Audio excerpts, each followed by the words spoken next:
Assalamualaikum warahmatullahi wabarakatuh. Perkenalkan, nama saya Jayanata Abdi Wicaksana dengan NIM 20104111155. Saya dari Fakultas Ekonomi Prodi Manajemen kelas E. Di sini, pada mata kuliah Al-Islam, saya akan menyampaikan materi tentang Islam sebagai way of life. Pada materi kali ini, saya akan membahas atau menyampaikan tentang Islam way of life atau Islam sebagai jalan kehidupan atau pedoman hidup. Nah, sebenarnya apa sih Al-Islam itu? Nah, sebenarnya apa sih Islam itu? Nah, yang disebut Islam way of life yaitu pedoman hidup atau jalan kehidupan. Adapun definisi yang cukup nyakup, yaitu ada dua, etimologis dan terminologis. Nah, yang dimaksud etimologis yaitu atau makna dari kata etimologis yaitu menundukkan dan membuat taat atau juga menyejahterakan. Sedangkan yang dimaksud terminologis yaitu hanya perlu dikembangkan saja.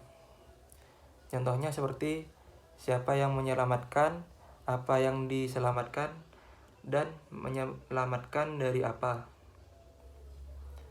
Nah, jadi yang dimaksud Islam itu apa sih? Islam adalah agama yang diturunkan dari Allah Subhanahu wa Ta'ala lewat perantara malaikat Jibril kepada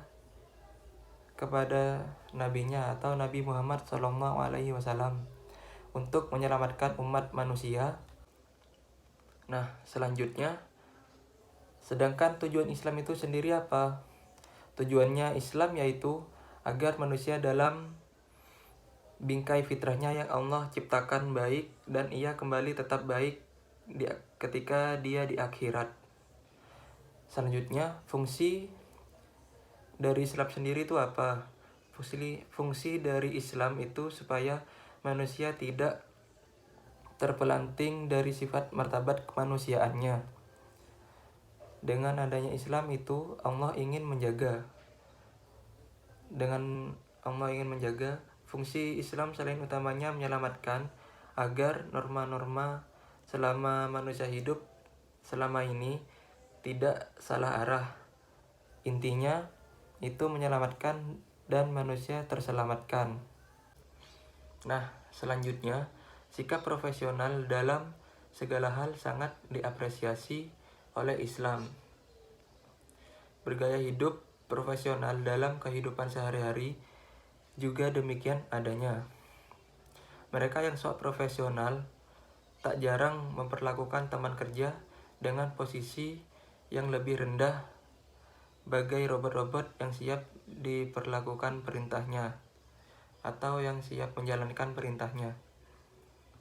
Prinsip ini sesuai dengan inspirasi dalam sebuah hadis Nabi riwayat Ahmad dan Abu Dawud. Bertakwalah kamu kepada Allah dimanapun kamu berada atau bersikap religius. Hapuskan hal buruk dengan hal baik atau dengan sikap profesional. Selanjutnya, dan perlakukan orang-orang dengan akhlak yang baik atau dengan memanusiakan manusia. Selanjutnya, bermanfaat dan tidak mudarat. Gaya hidup baik yang modern ataupun yang jadul, apapun bentuknya selama itu bermanfaat sekaligus tidak berdampak kemudaratan bagi agama, akal pikiran, jiwa, keturunan, kekayaan, dan kehormatan, baik untuk jangka panjang ataupun jangka pendek. Maka yang demikian itu sah-sah saja dilakukan setelah 7 prinsip di atas sudah terpenuhi. Nah, selanjutnya, Al-Quran sebagai pedoman hidup manusia. Al-Quran merupakan pedoman sekaligus menjadi dasar hukum bagi manusia dalam mencapai kebahagiaan di dunia dan di akhirat. Sejak Nabi Adam sampai Nabi Muhammad, para rasul datang untuk menyampaikan anjuran Tuhan kepada umatnya.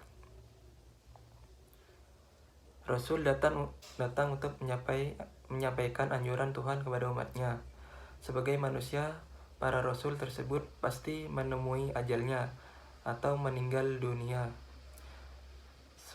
Sepeninggal rasul, kehidupan umat manusia pasti akan kacau tanpa pegangan atau pedoman.